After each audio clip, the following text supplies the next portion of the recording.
What's up, everybody, and welcome to the Kamen Riders. We are a Kamen Rider review podcast. Today on the show, we're going to talk about Kamen Rider Zeztz Episode 2. I'm your host, Josh Meek, the Uber Geek, and I'm joined, as always, by my good friend, Toby Tobes. How's it going, Toby? Josh, this question is brought to you by a brand new film by Stephen King called The Long Walk. Is there any... Go ahead. I didn't... Is this actually real? Is that actually a real movie? Yeah, it just came out. It came out like a couple days ago.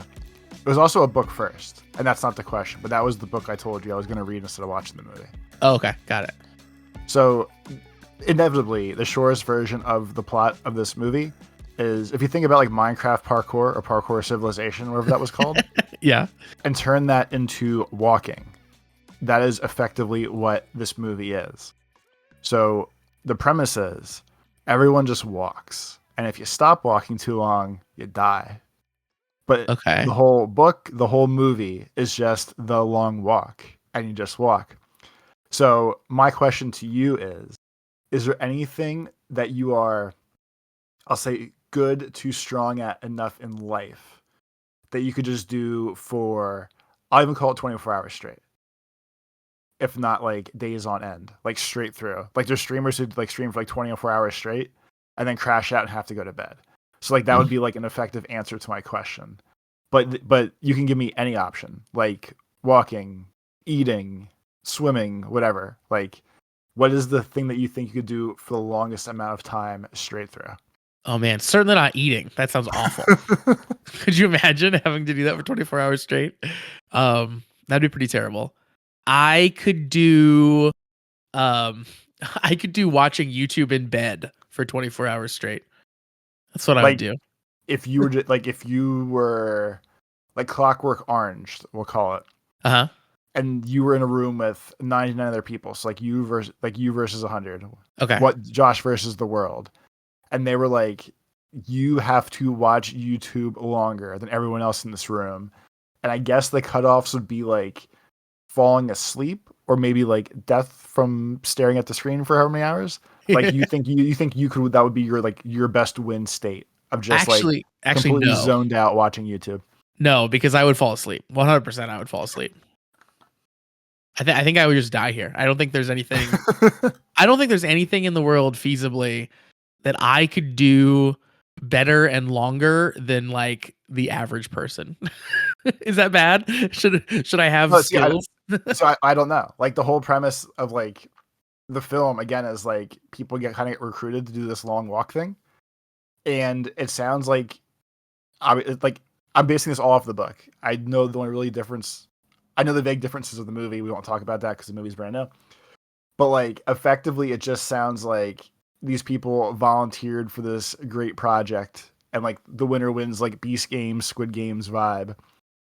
So like even if you were prepping for something, like I was thinking about it after reading the book, and I was like, I know like if I take the dog for a walk, I can walk for a couple miles, and usually we stop because he wants to stop. But I was thinking about the same thing, and like even video games / I guess we'll call it streaming, I feel like I would get too bored or like too brain rotted out at some point to want to keep doing it, and then I would be eliminated as per the rules. Yeah, for sure. Like even like, what's my like main hobbies? Like video gaming would be like the big thing. And I can do like maybe 3 hours of games in one sitting, and then I'm like kind of done. Like I need to get up and do something else. I need to like, watch a TV show for a while or whatever. Like if I'm having like a super like veg out day where I'm just gonna like mostly not do anything, even on one of those days, not that I have those really anymore, but even on one of those days, I would play like at most a few hours of games at a time and then break it up with doing something else, like going to get some food or, going to, I don't know, outside for a little bit or something. I would do something different. So yeah, I'm not good at like marathon anything. I did do one time for what is it for charity where they do like the 24-hour streams. Extra Life, yeah. So I did Extra Life 1 year. This is years and years ago at this point. So I did 24 hours streaming for Extra Life, and I made it through. I was super sleepy by the end and like falling asleep on stream. But the only way I really got through it was by like planning a bunch of different games and just like mixing it up constantly for that whole time. So I like did a bunch of stuff on the Switch and then played a bunch of like uh we'll see. I was playing like Hearthstone at the time, I think. I played a bunch of like Magic Arena. So like I was just kind of bouncing back and forth between different games for the whole time. Yeah, because like even I think like the only thing I would be remotely good at enough to keep up with would be the gaming part.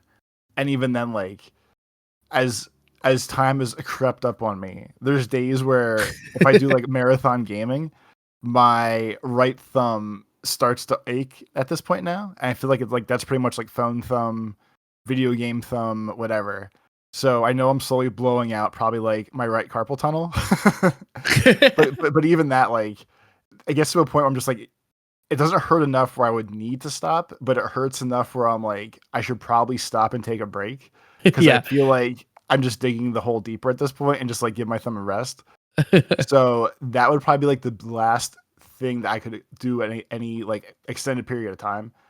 And like going to the hobbies list, I don't have enough to like go through a huge list. Like it'd be the video games thing. It would be taking the dog places, which him and I would both crap out at some point, or like even doing like a ton of like when I do all the Legos and stuff, I can do a couple hundred pieces, and then my brain just goes to this is repetitive. I'm getting bored. I'm just like throwing money away if I do too much at once. So I really don't think I have anything in me anymore that I could do for an extended period of time to outlast Yeah. 99 other people.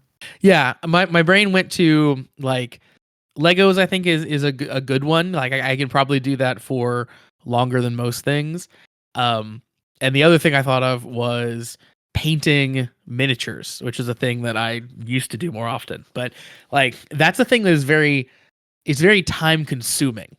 So getting through like one miniature, painting one full miniature takes a ton of time, and it goes pretty quick because you're kind of like you're very focused, right? Like you're kind of very zoned in on the thing that you're doing, so time seems to go by very quickly when I'm painting.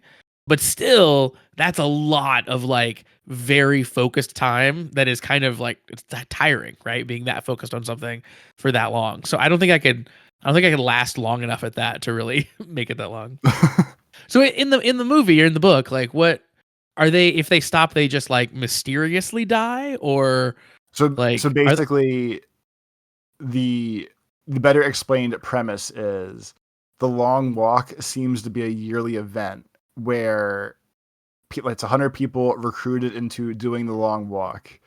The promise is if you win, you get one wish granted from quote unquote the major. So there's like a military overtone ish to it. okay? And basically the book was you have to keep walking at 4 miles per hour. They have little fancy trackers like GPS odometer thingies on people. So every time you dip below the 4 miles per hour, you get a warning. And after 3 warnings, you get a ticket. But a ticket effectively means we're shooting you and you're dead. Okay. So the only win state is the person who longest walks the longest walk. And everyone else is just going to die. Like there's no other winning or whatever of this. So it And I really guess is an extreme Mr. Beast video, like you said. yeah, or like a Squid Game Squid or Games, yeah. whatever. And I know the movie they changed it to 3 miles per hour because I guess they realized that making everyone walk 4 miles per hour actually sounds a little more extreme when it's actually brought into real life. Yeah, I was gonna So say they like so they that. slowed I it think it's they actually slowed it down. pretty quick. Yeah, because also in the movie too, you probably want people to be able to walk slow enough to like have conversations and create drama and stuff, right? So you need to let them mosey a little bit more. Yeah, because I mean, like effectively, the book is just I guess we call it character building during the walk. Like the book literally starts with the walk starts, Oh and the wow. book Okay. ends with the walk stops. So it's literally just walking and like people talking to each other, basically. So I'm assuming the movie is the exact same thing. Yeah, probably. Interesting.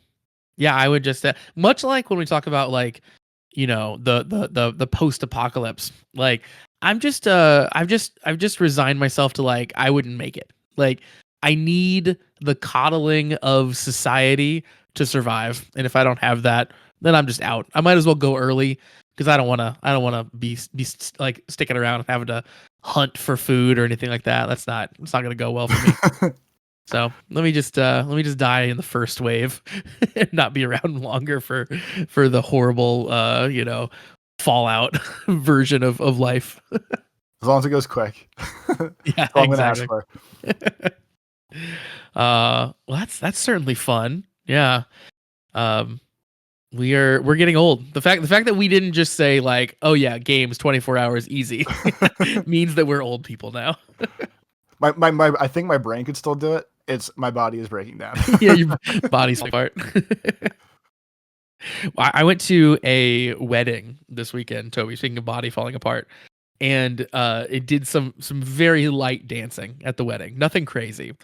And the next day, my hips were literally sore from that. It was like, oh my god, this is so embarrassing. Like I stood on a dance floor and like swayed back and forth a little bit, and I made myself sore. That's Just amazing. incredible. Yeah. You gotta stretch a little bit more, buddy. But I was the life of the party for the little bit of time I was out there. That's all that matters. Yeah, that's not actually true. It was the rest of the party goers were much more wild than I was. I mean, if you threw out your hip from twisting, and then presumably I'll say sat down, then you probably were not the life of the party, unfortunately. No. The party, the average party goer attending this wedding was definitely the type of person who would be like on the dance floor, dropping it like it's hot with a beer in one hand and a vape in the other. Oh yeah. Just to give you an idea. So I was not on their level on any front. But Did anyone tell you to get on their level? no one told me to get on their level, but it was interesting to say the least. I told you about some of the crazier stuff offline. I won't blow up anyone's spot, but there was some interesting things I saw at that wedding. Yeah, your story version was pretty good. Yeah. But it reminded me, like, I haven't really been to like a wedding in a while, and yeah, there's certainly a thing. There's a whole lot to them. And there's also just like a lot of like waiting a lot of times too. Like I don't know like when the last time you went to a wedding was, but like the time between the wedding ceremony and when like the fun stuff starts at the reception can be like hours. Like at this wedding, it was like almost 3 hours between things happening. And you just have to sit there. The last time I think I was actively at one were the past two. I was always groom party. Okay, so you at least are like busy during that time? Yes, I guess we'll call it bridal party ever. So I was never like once the guys arrived, I was never not vaguely doing something because like I mean we like because you're involved in all of it until we effectively get to like the wedding is over and then the dinner reception shit starts. Mm-hmm. At which point you're kind of like your own free reign. But yeah, it's at least like a little. I've always been in the entertained position versus the hey, I got there at 4 and nothing's happening until 6. I'm just gonna sit here and stare at my phone, I guess. Era. Yeah. So yeah, I was not in this wedding. I was just attending. And so when we got married, we tried really hard to make the reception kind of go fast. So like we let people eat while other things were happening, while like speeches were happening and stuff like that. And like we tried to like double up things that could be doubled up and move things along really quickly. Just because like, it's kind of boring sitting there for that stuff. This wedding did not do that. So the wedding happened and then the reception was like literally right there at the same venue. But the bridal party still like took pictures for like I don't know an hour plus after the reception or after the actual ceremony, and then like they did a bunch of stuff before we ate, but it was like everything took so long and there was so much time between it all that it was like the wedding started at 4:30 and it was like 8 something before like dance music had even started playing at the reception before anyone was even like remotely on the dance floor. So yeah, that was a long thing to sit through. But now we're here, Toby, and we don't have to sit through that anymore because we're here to talk about Kamen Rider on this here podcast. Something else we sit through, just for the record. We do sit through it, but it is more enjoyable and certainly snappier at the very least. Even if it's not enjoyable, it gets over with quicker. But I would say this episode 2 of Zeztz here, which we were talking about today, I think was still pretty enjoyable. This is our second episode, and we're finally, I will say, maybe getting to understand what the show is going to really be like a little bit is what this episode felt like to me. Introducing some of the characters a little bit better, and getting a sense, especially for like what our main character is like, and sort of what the flow of the show is going to be. So yeah, like I know last week was actual episode 1, but this feels like unofficial episode 1. Yeah. Like I feel like we did the whole cycle of, hey, this is how your power works, and now we're officially saying like, here is who 95% of the characters actually are, and this is how the story loop works, and then this is where the monsters come from, and this is this. So like this was like just a full solid 20 minutes of like plot building, I guess, for lack of a better term. But it feels like today is the day that we will be seeing for the next 48 weeks or so. Kind of thing. For sure. Yeah, I think last week felt a lot like that they were sort of setting the tone almost. Like, here's some of the vibe we're going for, but it was all just happening so fast, and like they were playing so fast and loose sometimes with like what's dream and what's not. Yeah, you didn't really get a sense for what the show was until this week. But we dive in this week, and we get to see again a little bit more of that like mysterious figure. His name is Nox, who sets off the nightmare. So he's kind of our big bad, but we don't know too much about him yet. Like, but we get right into the actual action though, because Baku is having a dream again. He's sleeping, but his dream for tonight is he has to stop the bomber as his secret agent mission. And yeah, it is basically like breakneck speed right off the bat here. He also in this dream runs into Nem again. So she is a recurring character in the show, as we were guessing. And not even that. It seems like, because like last week I just like asked you just for a basic confirmation of, is she the idol girl from the real world? And it's like, yeah, we landed on like, oh yeah, like it's the girl of his dreams, so of course he's in his dreams, blah blah blah. And it seems like, at least only off the 2 episodes, it seems like the reoccurring gag is going to be he knows dream girl her, and I would assume she's going to be like the lady foil in most of his dreams. It seems that way. Yeah. Until like presumably they actually meet in real life, and then she goes, "Oh, I know you from dreams," or some goofy like meet cute in the real world, whatever, when it happens. But I definitely think this is also like confirming like, oh yeah, he's gonna dream about her a lot, so she's probably always gonna be like the Bonnie to his Clyde for whatever the drama of the night dream, whatever it happens to be. Yeah, I have a few things about her. One, I really like that she greeted him by saying good night, and I think that's going to be like a theme in the show, is that like people are saying good night to each other instead of like hello, which I think is pretty cool. That's how you'll know they're in the dreams. That's exactly the secret key. Exactly. Because we also get like good night in every language when we finally get to like his little headquarters room and stuff. So that definitely is like a theme of the show. I also like that she like knows that she's in a dream, and she talks about like, you know, she like dives headfirst into any role she's cast in. And I think that's like a fun vibe to give him another character who is essentially lucid dreaming in his own dream. Like that's gonna be fun, where she like will get to roll in and sort of talk meta about the dream that she's currently in. Yeah. I think that'll be cool going forward. But this show is they're really painting her as like a figure to be lusted after. Like, you're right. She's like this dream girl, and clearly she's like the girl of his dreams, and he's like very smitten with her. And then later, the police officer also like says he was dreaming about her. He's like, yeah, but everyone dreams about her. And even the woman cop was like, yeah, I dream about her too. So everybody in this show is having dreams about this actress. And then I found out today that in real life she's like 16 years old.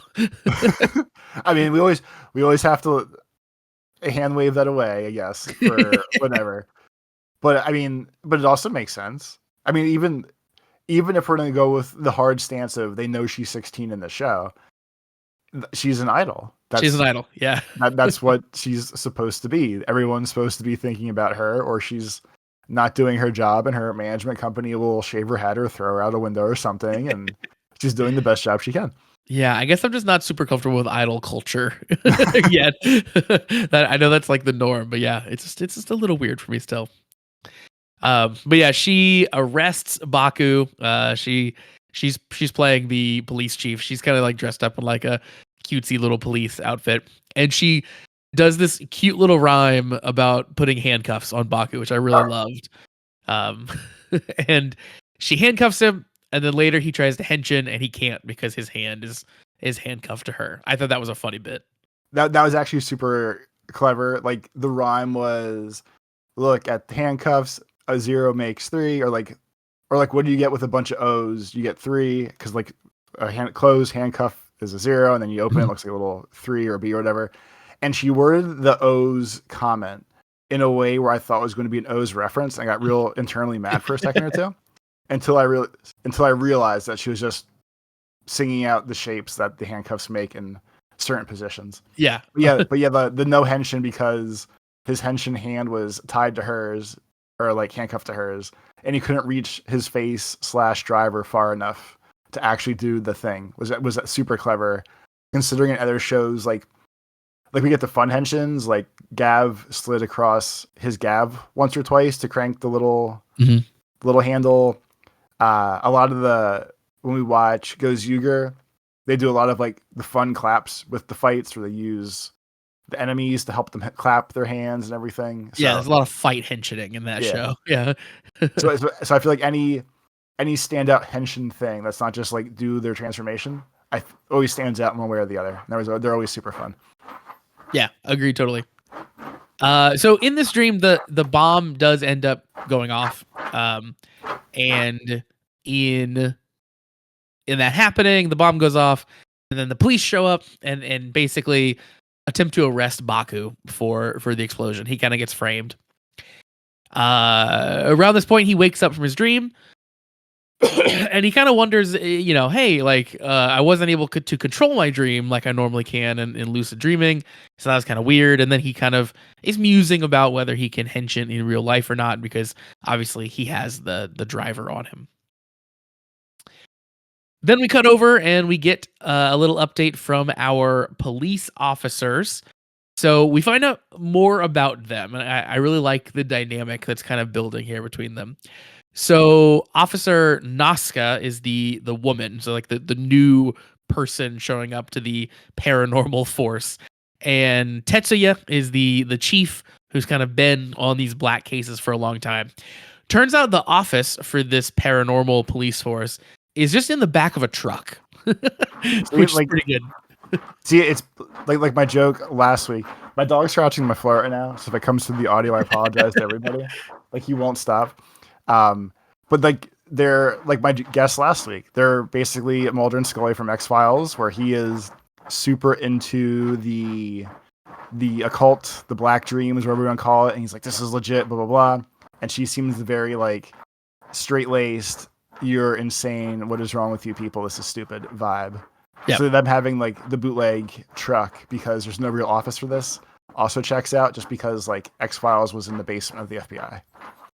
Yeah, if after watching this episode, if they're not directly based on Mulder and Scully, it is a massive coincidence on just such an epic proportion. Because like it is to a T what you described. Of like he is the one that's like really gung ho about all this and like instantly is willing to believe, and she's the super skeptic who's trying to like keep him in line, and yeah, it's like the exact dynamic. So I think that has to be the inspiration for these two characters.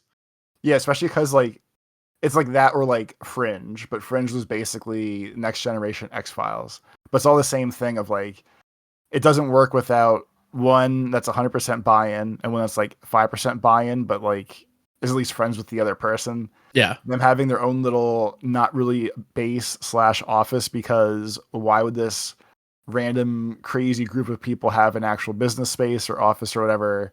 That checks out. Like it's like a tried and true formula, I guess, but I feel like it always works. Like this is like one you actually have to like copy to make it fun and work the way it's supposed to. Yeah, yeah. There's a fun bit throughout this too where Nazca is trying to decide if her getting placed on this like task force is a demotion or not, which is pretty great. And I feel like that's another one. Like that's another one of those tropes that always go to that thing. I feel like Yeah, it's almost definitely. like, oh, I got thrown down here. Like this is torture. Was this? Am I really helping? Am I here to be a menace? What's going on? Yeah, Yeah, They're totally. doing it right. They're doing it right. Well, the two of them pretty quickly here encounter Baku, and he's hiding something. Toby, he's got something under his shirt, and he very quickly, when they confront him, reveals the driver. So he doesn't try to hide it really that much.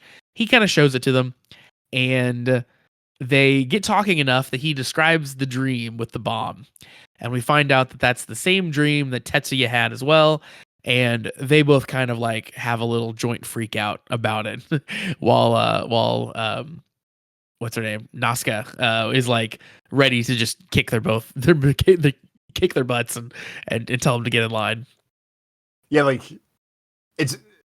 I guess it works better, at least for like the Baku with the cops vibe of at least from the same page early versus I feel like the other option would have been them playing keep away weird chase scenes for a couple weeks.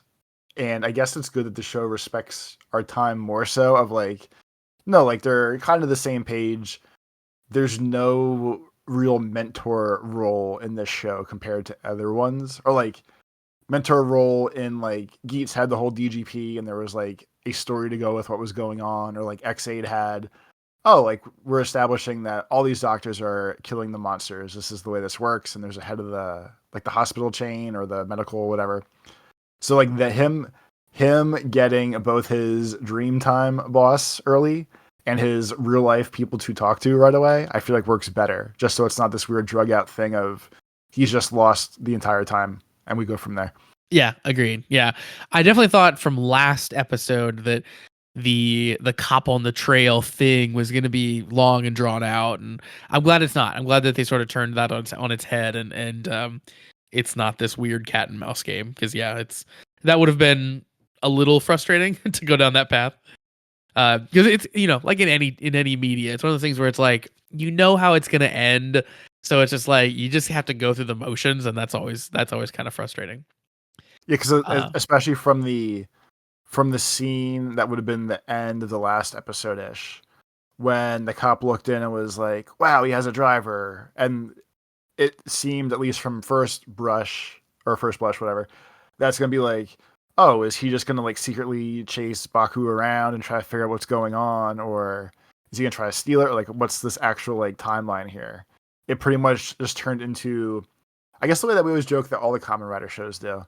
It's always a 2 episode arc thing where last week was the, oh, this kid has the driver, we need to do something about this, or why is this in the real world, blah blah blah.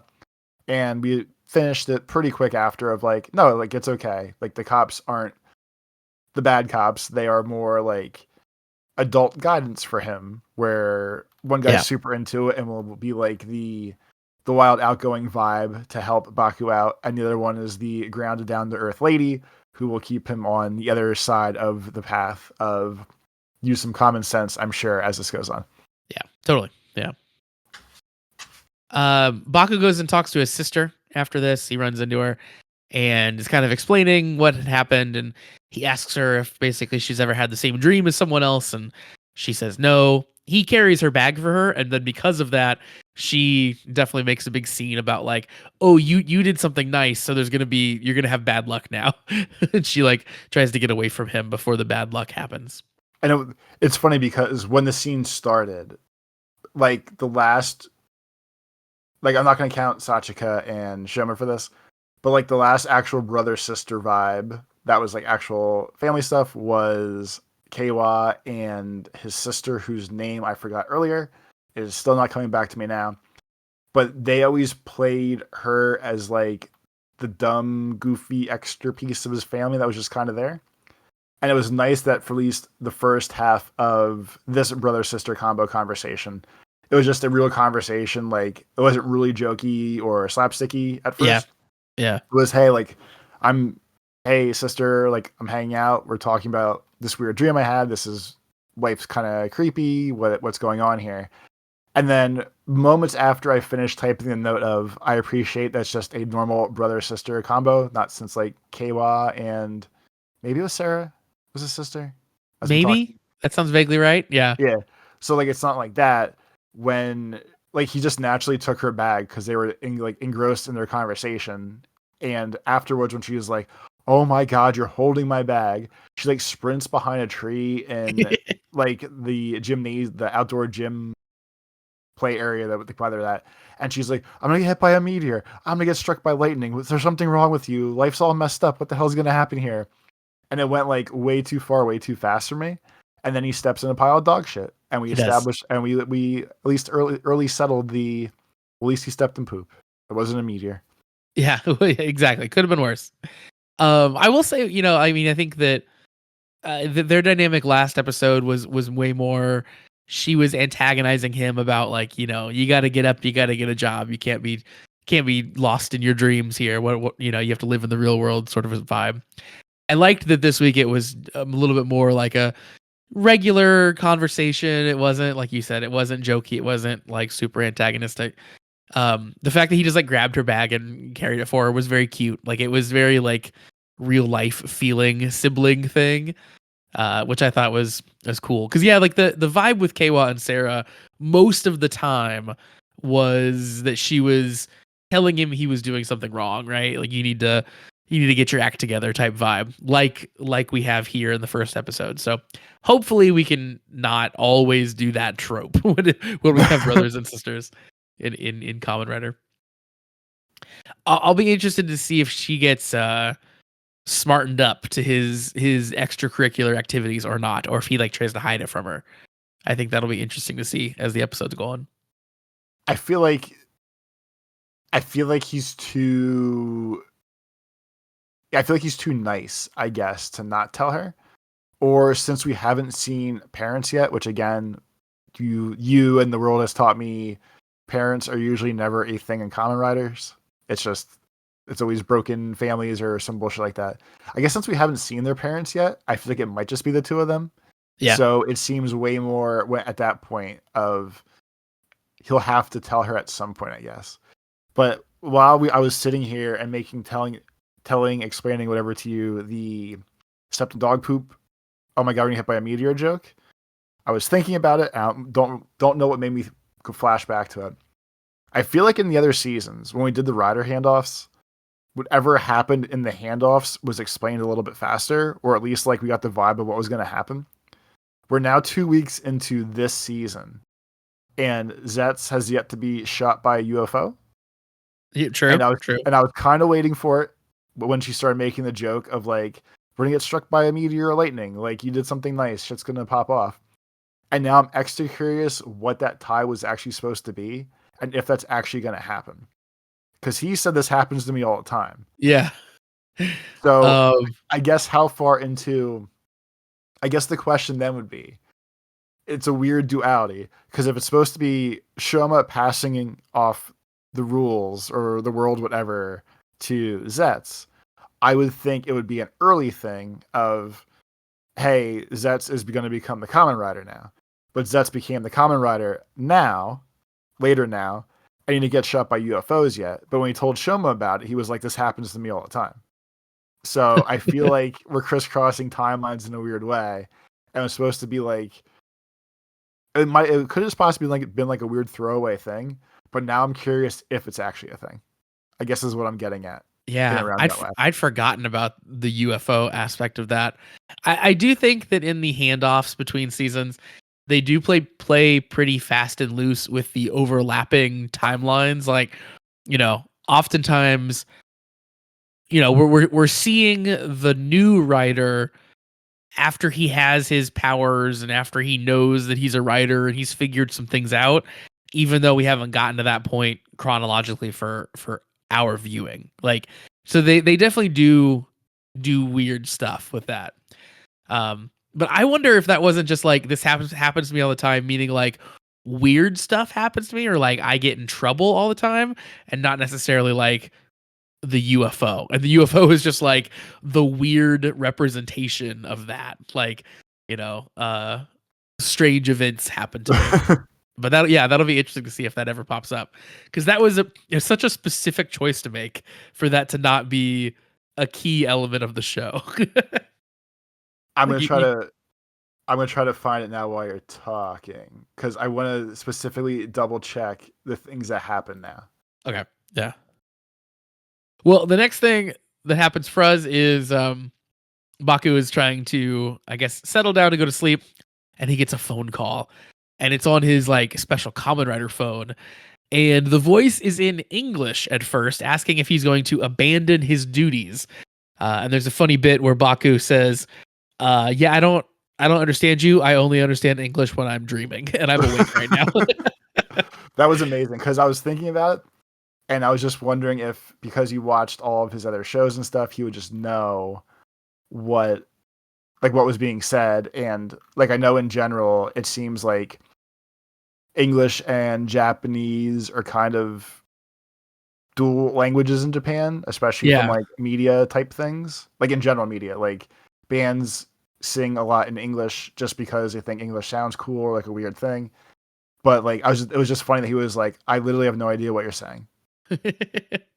Yeah, that was perfect. Especially because like in this episode, he's like he literally is speaking a lot of English words. Like in the scene like right before this, he's definitely saying like a lot of English words mixed in. Like for example, like black case. They always say black case in English. But yeah, it's pretty funny. I guess it's like the vibe of like I know certain Japanese words, but I can't understand Japanese, right? Like I know like konnichiwa or like nani, but I certainly can't understand like a full sentence most of the time in Japanese. So it's probably that vibe, I guess, with him. Yeah, it seems fair. Okay, so the scene specifically was the UFO electrocuted him, or it looked like he got electrocuted. Shoma says, "What happened to you?" Zeztz says, "This just sort of happens whenever I help people."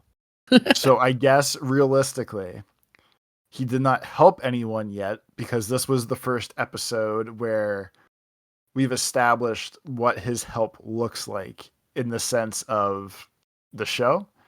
So I would assume if the UFO electrocutions are going to start, it's probably going to be a next week thing, if not the week after. All right, well, we'll see. And if not, and if this is some weird forgotten thing, I'm going to get irritated. I'm telling you now, you know how my brain works, the things that stick with me. I'm going to get irritated. And especially like finishing out the scene, Shoma says like, "Oh, are you sure you're good?" And Zeztz says, "Don't worry, I'm used to it." So by that wording, it's something that happens to him all the time, and it sounds like it's after he defeats the monster of the week type vibes. So if this does not become a thing, I'm going to get mad. Yeah, honestly, like if it doesn't become a thing, I'm just so interested in why you made that choice. Like why why a UFO? Like it's almost more interesting if it doesn't become a thing because then it's like I really just need to know more answers. We get some more answers right after this though because the voice then switches to Japanese so he can understand it, and the voice tells him to open his closet door. He opens his closet door and he finds a Zeztz hanger, a hanger in the shape of Z's, and he twists it, and the door then basically reveals, and he goes into essentially like his Zeztz command center is kind of I think what this is going to be, and the room is like very cool. The room is very cool. I think the fact that it's hidden in his closet with a secret lever is like prime spy TV show thing. Like not specifically like a Bond movie thing. I'm just saying like generic spy TV shows. like a reference that you will probably get. No one born past or before like 95 will get. Like, do you remember the show Get Smart? Yeah, yeah. Like the old version, not like the Rock remake shitty Yep, movie version. yep. So like the intro of the show or the vibe of the show was basically kind of like Bond, but just like more goofy, dumb, fun, late night 80s sitcom vibes. And the intro was like you would walk with the main agent guy down this first hallway where like he would go in a phone booth, which turned into like the first trap door, and then he would like dial numbers on a phone, which opened the second door. And it's just that good campy vibe of how the spy stuff should be, where it's not nothing major. It's not like some super innate, super like intense, crazy, 20 steps removed trick he has to do. It's just I pull this little silly extra hanger in my closet, and the door in my closet opens, and I have a hidden room. We just go from there. Yeah, it's very to give maybe more like reference people might know more often. It's like it's also very like Inspector Gadget, right? Like there, Well, it's that's always based the off like like Get Smart. yeah, exactly. Yeah, it's working from the same reference point. Yeah, for sure. But like it's always the like the silly, goofy like I pull a specific book on my bookshelf and then the whole thing spins and reveals the secret Yeah, room or whatever. It's like that vibe. This is perfect. It fits in that tone really really well. This room, like we talked about before, has a bunch of like LED panels on the wall that all say good night in different languages. It's got a bunch of clocks on one wall. It has it, just a bunch of like random little like Easter eggs and stuff around, and like weird like accoutrements to make it interesting. it's funny that you mentioned the Goodnight Room twice because my eyes scanned the whole room multiple times, and somehow I only noticed the foreign languages and not if there was one that said in English good night. And I just never really thought more into what it said. I just figured it was some sort of cool code thing. It never actually clicked of what was in there.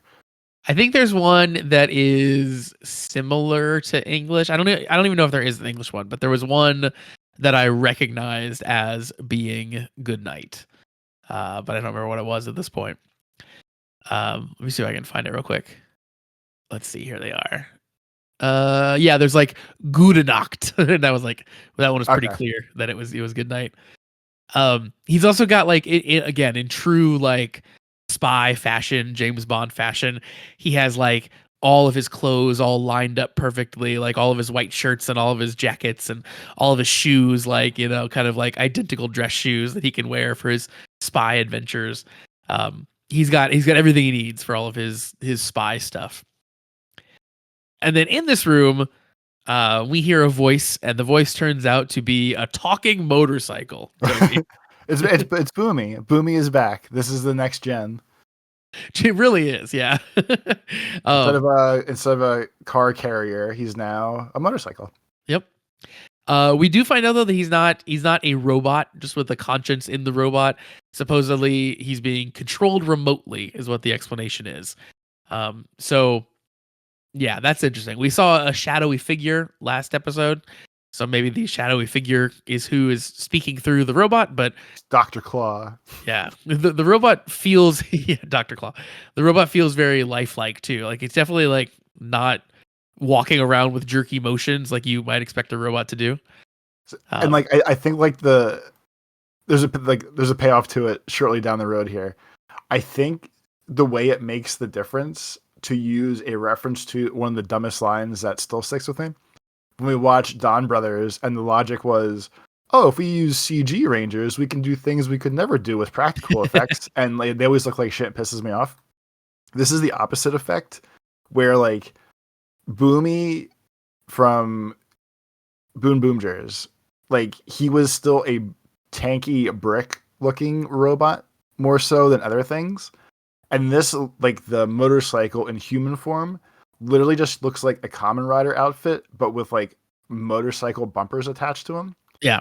So it has like such a natural human figure in the first place that it just looks like it looks sleek and smooth, like I would assume a human motorcycle would, more so than like a human like tractor trailer. Yeah, I think he's cool looking. Oh yeah, I really like it. It does look very cool. But yeah, he's very, very humanoid for sure. And then of course the humanoid robot. I think Commander Zero. Is that what his name is? Yeah, Zero. Yeah.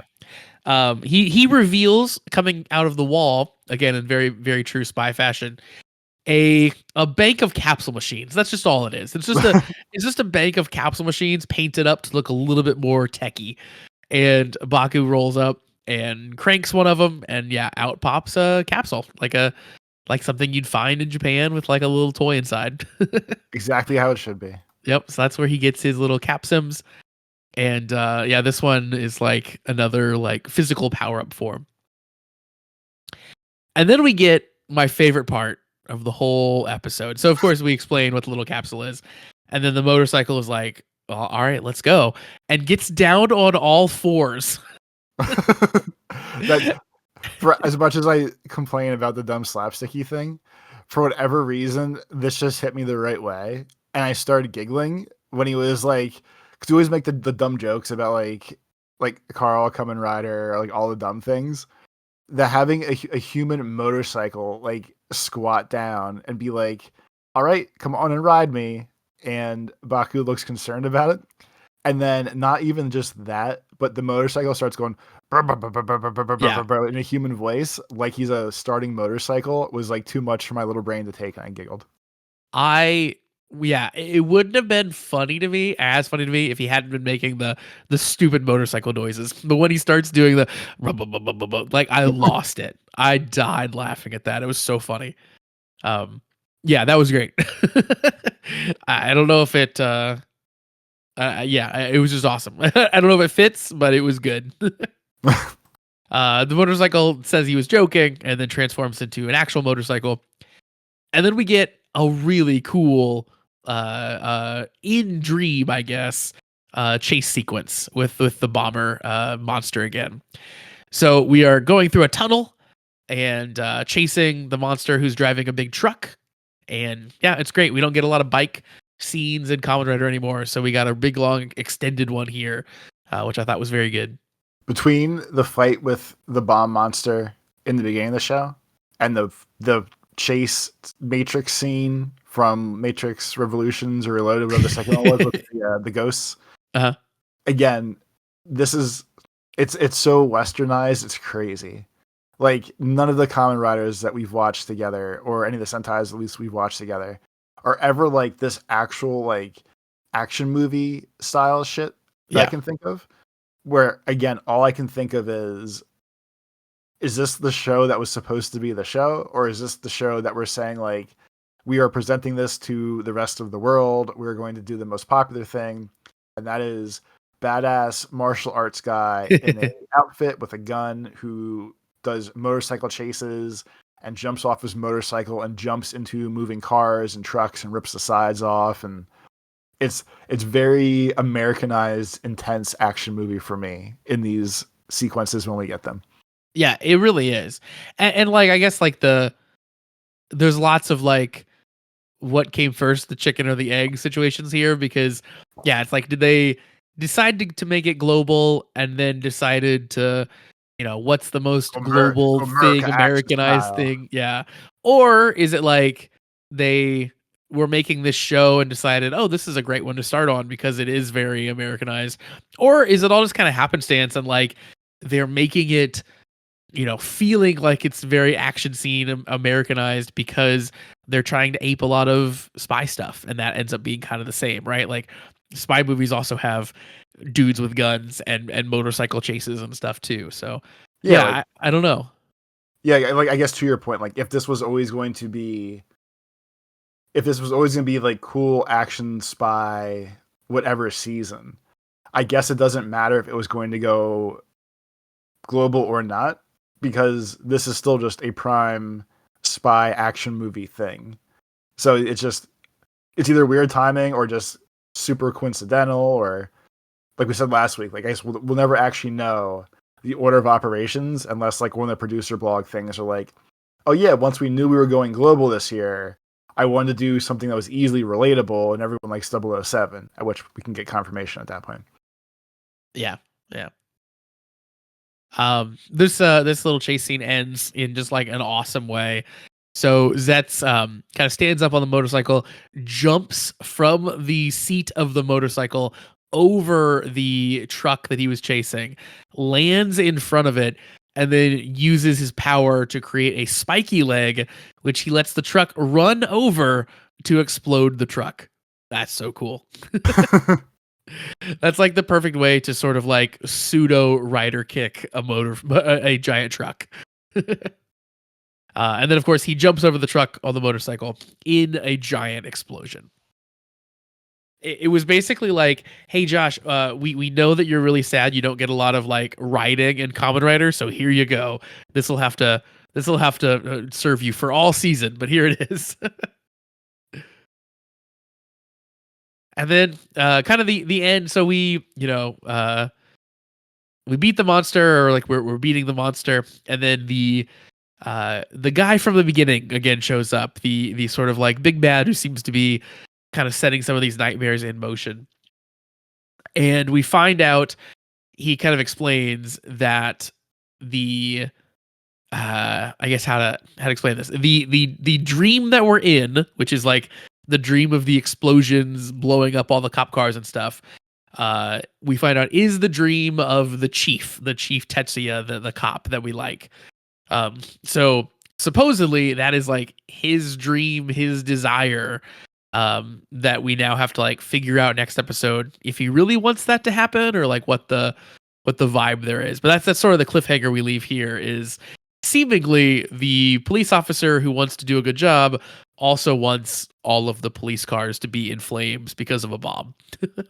So like, I guess at the most base level, it's they treat me like shit. My office is a van. Like, Yeah. fuck these guys. I hate the cops. With that conversation, like those points, I'm gonna get to reference my most hated show of all time, because this is the prime time to do so. Like, O's and the Greeds was so contrived and hard to explain, and took us forever to put the concept together too, that we were like, this could have worked way better. It kind of fucking blows. We're watching Don Brothers now, and my comment to you has been, at least I understand it's like O's, but better with how we're doing the Greeds as the monsters, and this is where these things come from. I feel like Zeztz is like the prime culmination of the O's concept in a fully fleshed out, working, understandable format. Because it's basically like, the monster comes from like it's like the literal embodiment of this person's like worst nightmare, and then it becomes a monster. And I feel like it's presented in such a better or well laid out way than like the convoluted way they'll try to do the greeds coming from certain other greed monsters from like spider eggs or water or whatever else. So like, I just feel like this is like the prime, like the best way of actually doing this is the person's worst thoughts brought into a living format. And like, there's even the cliffhanger-ish thing of, no, like, if you kill his dreams, you're gonna fuck up the guy in real life too, just so you know. And it's like a weird cliffhanger of like, well, no, like, he's my friend now. I don't know that this is the right answer to just to murder this thing. Like, what does this actually mean? I just feel like it's played out so much better. It's played out so much better than I think the concept was in Don Brothers. Much like I thought the concept in Don Brothers was played out better than it was in O's. Yeah. We also have the reverse here too, where they explain if the dream, like if the nightmare becomes a reality. So like if the monster makes the nightmare actually get carried out, then the person who created it is sort of trapped in the dream world, in the nightmare world forever. So like we actually also have stakes for like what happens if we don't solve it, which I feel like in a lot of cases O's was very nebulous on, like whether the person was gonna die or not, or like sort of what the stakes were with the monster. So yeah, I agree. I think this is a good, at least as of right now, they're doing a good job of like taking that concept of like something deep within a person creating the nightmare monster and representing that on the screen with like the correct stakes and the correct sort of like guide rails for how the show is going to go and work around it. But much like Nightmare on Elm Street, it's effectively if you die in your dream, you die in real life. yeah, kind of. Yeah, that's what it boils down to. It did seem a little weird to me. And this might be like a translation thing, but we find out sort of like a little bit earlier in the episode that like, oh, Tetsuya is having this dream too. He must be the source of the nightmare. And then Baku has the big revelation at the end of like, oh my god, it's his dream. He wants this to happen. And it's like, oh, I thought we already like had figured that out. Like I thought we were already there a little bit, but maybe I was just like reading ahead too far. I don't know. But yeah, I think that's a cool concept. Like I said, yeah, as you were saying, I think that like the core of that is good, and the core of like what Oz is doing is good, but they're presenting it in such a more palatable way here so far. So I hope they keep that up. And yeah, so that's where we kind of have our little cliffhanger, and we'll pick up next week and in our two-parter and finish off the monster. I'm sure. But overall, I think these episodes, like I said, this one established the characters really well. I'm starting to get a feel for everybody on the show, I think, and it still is a very dynamic show in terms of like we're in and out of the dream world. Baku like can and can't do things depending on like his current state, and I think that that's really interesting, and I think that that will help the show to not feel like rote week in week out. At least that's what it seems like so far. It seems like they're going to be able to like mix up the formula a lot. Like in this episode, we start with a big battle because he's dreaming, right? So we can jump right into the action because it's dream world, where like a regular Kamen Rider can't do that quite as easily. And at least to the point that you're saying, or that same vibe, like he woke up, we're in real life, Baku gets a phone call from the English speaking big boss, and like he gets to flat out say like, I'm not sleeping, I have no idea what you're saying to me, I don't actually know English. And like it's just like a little silly nod, but like you said, at least establishing boundaries of he's at least smart enough to recognize like dream me versus real life me, and we're setting actual limits of like, no, like we're not carrying over dream skills into awake skills. He is going to stay the dorky nerd that just happens to have a Kamen Rider driver in his real life. It's just he will be able to stay like the badass in the dream stuff. Yeah, it's cool that we get to do both of that. He doesn't have to like sacrifice the thing that makes him likable in order to be also the cool secret agent guy in the Kamen Rider world. So that's neat. I really really like that they've combined the dream stuff with the secret agent stuff, and they've made that fit together pretty well. All right. So yeah, that is episode 2. So how are you feeling about the show so far? You feeling good about it? Still feels good. I still think it has effectively the Kids Black Sun vibe to it. At this point, I've reset my brain of we're not doing the happy pastel colored seasons like we have the other seasons. I'm getting used to the gritty soap opera-y vibe of it. So I'm ready to go.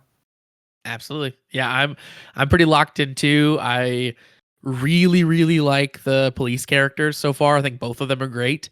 Now that we're like getting the vibe for sort of what they are. I think Baku's pretty good so far. I'm really liking him as well. So I'm pretty stoked on a lot of the dynamics in the show too. So so far so good. Hope they can keep it up. And the show certainly is one that can pretty easily like it has some questions about how this works, and it can pretty easily I think make more questions as we go. So hopefully they can keep the mystery up too. All right. Well, we did get some emails this week, but we have gone a little long here, so I think we might save those for next time around. But I will shout out. We got an email from Carl and then an email from Shade. So we will Carl catch came up. back already. Yeah. The retirement was quick. Well, I won't spoil it for next week, but this is maybe not exactly Carl. This is maybe I know what we're doing. Okay. No, yeah. I know what we're doing. But yeah, thanks It's Carl and still thanks Shane. Kamen Rider, but this is Zets this year, not Hey, Shoma Gav last year. I yeah, gotcha. exactly. Yeah, so thanks Carl, thanks Shane. We will get to those emails next week. But if you want to send in emails in the meantime, it is cast@commonwritersucks.com. We might even start the show next week with those, just so we can get those read. So again, cast@commonwritersucks.com is the email address. And of course, Toby, we do have a Patreon, and we have a good time over there on the Patreon. Patreon.com/the comment writers is where you can find that. If you join the Patreon, it's $3 a month. That gets you access to our Discord, where you can talk to us all week long and chat with the rest of our community, which is super fun. You also get access to our bonus content that we put out every single week. Right now, as you mentioned, we're watching Dawn Brothers and we're watching Goes Yuger. So you hear our thoughts here on the podcast about Kamen Rider. If you want to hear our thoughts about Super Sentai, then go check out the Patreon. And if you don't think you want to sign up quite yet, we also have some free options out there. You can follow the Patreon for free, and the first 3 episodes of every show we've ever watched is up there for free for viewing. So tons of free stuff, actually, even. And you can decide if it's for you or for not. So check it out, patreon.com/the comment writers. And yeah, we'd be happy if you did. So yeah, Toby, why don't you tell the people where they can find you on the internet? On Twitter, it's Life of Tobes. On YouTube, it's Tobes Plays. And on Retro Achievements, it's Tobes Plays as well. And for me, I'm on Blue Sky at meek.lol. The show is on Blue Sky as well at commonwritersucks.com. And yeah, we do hope that you subscribe to the show, whatever platform you're on. Give it a like, give it a thumbs up, give it a review, whatever is available to you. That certainly helps us out in the algorithm that guides everything that we do. Every little bit helps. And certainly at the start of this new show, go get a friend into Zeztz. Tell a friend about Kamen Rider and tell a friend about the Comment Writers. We would certainly love it if you did. So that is going to wrap us up for this week.